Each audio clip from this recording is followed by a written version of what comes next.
ये वाकया सन 2006 के आसपास का है। मैं एसएससी की तैयारी करने इलाहाबाद गई थी। कुछ साल पहले मेरे भैया भी तैयारी करने इलाहाबाद जा चुके थे। अपने भाई के कहने पर मैंने शॉर्ट हैंड और टाइपिंग भी सीखना शुरू कर दिया था। उस समय कंप्यूटर इतने पॉपुलर नहीं थे। टाइपिंग टाइपराइटर पर सीखी जाती थी। मेरी टाइपिंग की क्लासेस में बहुत कम स्टूडेंट आते थे। कभी कभी मैं कोचिंग में अकेली ही रह जाती थी। एक बार सर ने बताया कि वो किसी जरूरी काम से 15-20 दिनों के लिए बाहर जा रहे हैं। कोचिंग खुली रहेगी और मैं कोचिंग में आकर प्रैक्टिस कर सकती हूँ।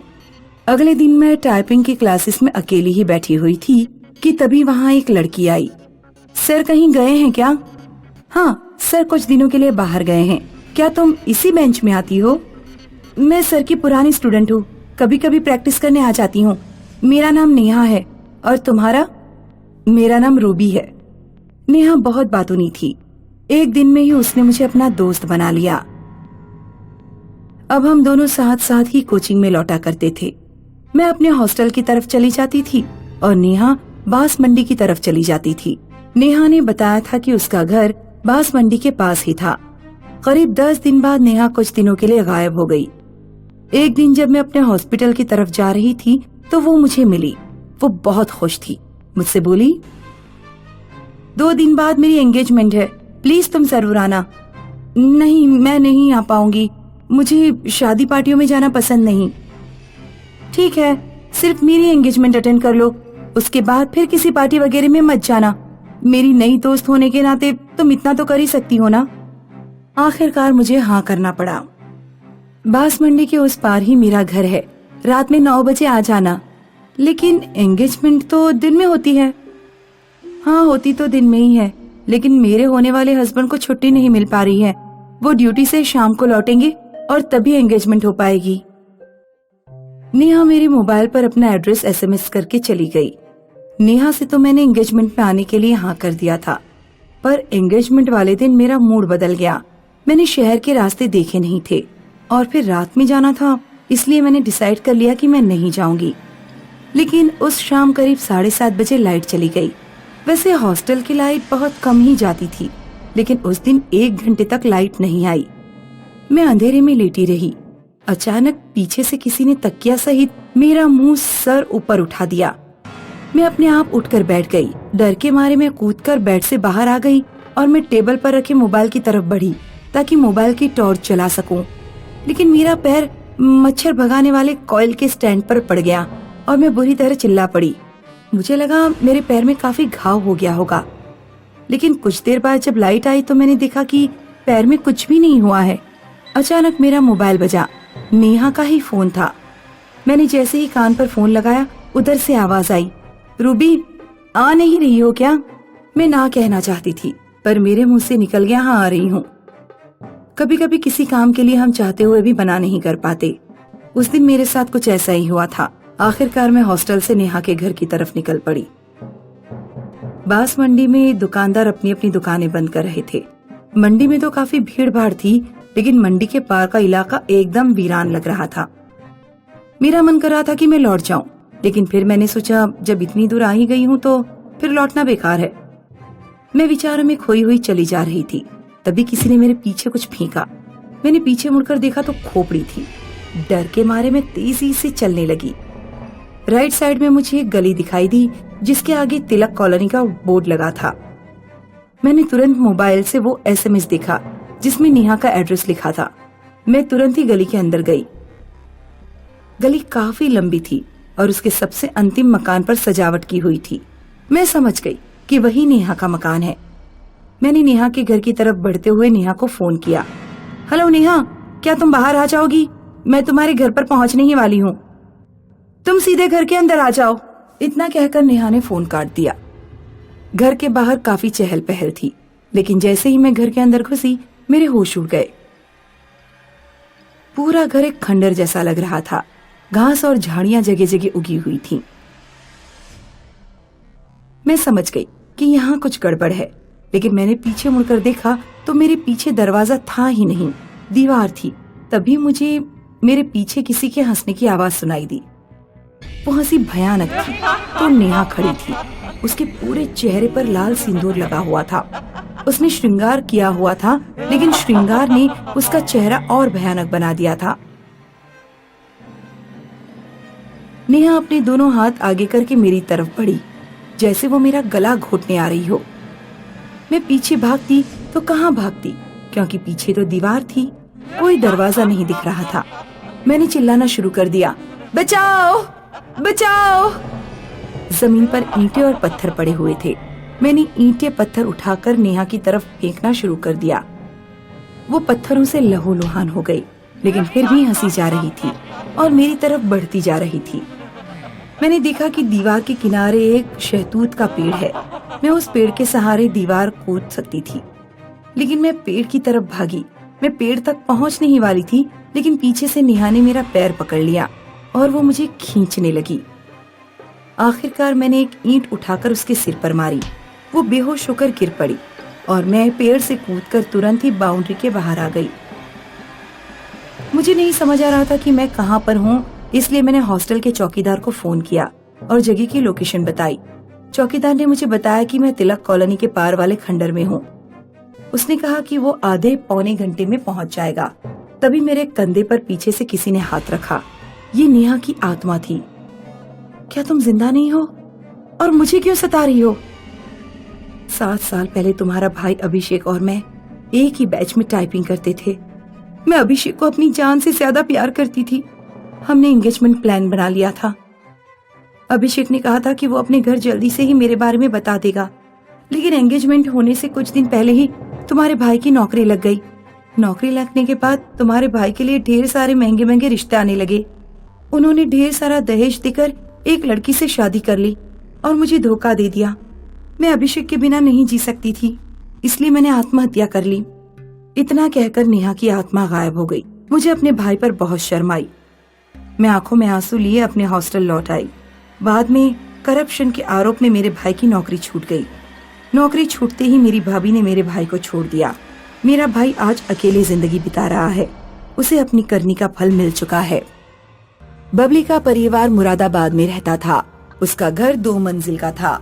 नीचे बबली का परिवार रहता था और ऊपर वाले फ्लोर पर किराएदार रहते थे। बबली किराएदारों को भाभी भैया कहकर बुलाती थी। भाभी भैया पिछले 7 सालों से उनके मकान में रह रहे थे। एक दिन बबली ने भाभी के घर से लौटकर अपनी माँ को बताया, माँ, भाभी ने आज मुझे काली दाल की खीर खिलाई।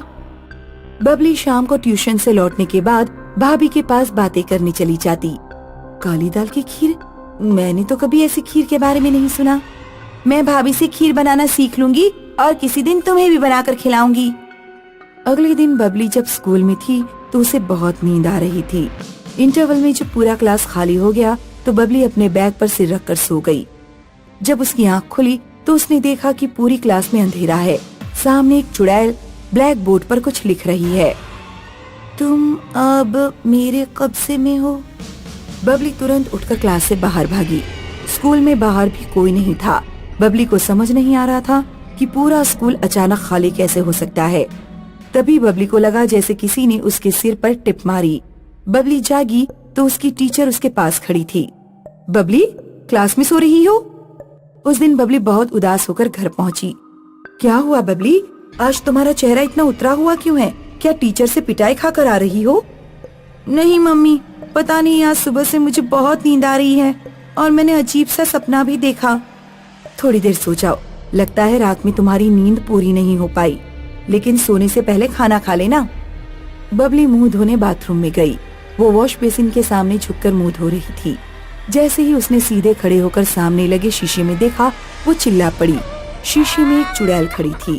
चुड़ैल ने कुछ काला काला कोलतार जैसा दव बबली के मुंह पर थूक दिया। बबली की चीख सुनकर बबली की माँ बाथरूम की तरफ दौड़ी। बबली अपना चेहरा पकड़कर रो रही थी।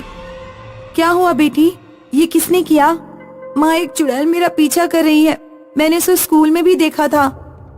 बबली ने कई बार साबुन रगड़ रगड़ कर अपना चेहरा धोया, लेकिन उसके चेहरे से काला निशान मिट ही नहीं रहा था। ये मेरे साथ क्या हो रहा है माँ? घबराओ नहीं बेटा, तुम जाकर अभी आराम करो। आज शाम को पापा आएंगे तो मैं उनसे बात करूंगी। तुम्हारे पापा के एक दोस्त हैं जो भूत प्रेत जैसी चीजों को उतारते हैं। बबली जाकर अपने कमरे में सो गई। वो लगातार 12 घंटे सोती रही। जब उसकी आँख खुली तो रात के 2 बज रहे थे। बबली उठकर अपने मम्मी पापा के रूम में गई। उसने देखा कि उसके पापा के बराबर में चुड़ैल सो रही है। चुड़ैल ने आंखें खोली और बबली की तरफ देखकर मुस्कुराई। बबली चुड़ैल के पेट पर चढ़ गई और चुड़ैल का गला घोटने लगी। बबली के पापा की आंख खुली तो उन्होंने देखा कि बबली अपनी माँ का गला घोट रही है। बबली के पापा ने उसे खींचकर बेड से नीचे उतारा। बबली, क्या पागल हो गई हो? अपनी माँ का गला दबा रही हो? वो मेरी माँ नहीं, चुड़ैल है। बबली को अपनी माँ में चुड़ैल दिखाई दे रही थी। शोर सुनकर ऊपर से भैया भाभी नीचे उतर आए। क्या हुआ आंटी जी, आपकी गर्दन पर ये निशान कैसा? बबली की माँ ने बबली के साथ हो रही चीजों के बारे में भाभी को बताया। आंटी, मेरे साथ जरा इधर आइए।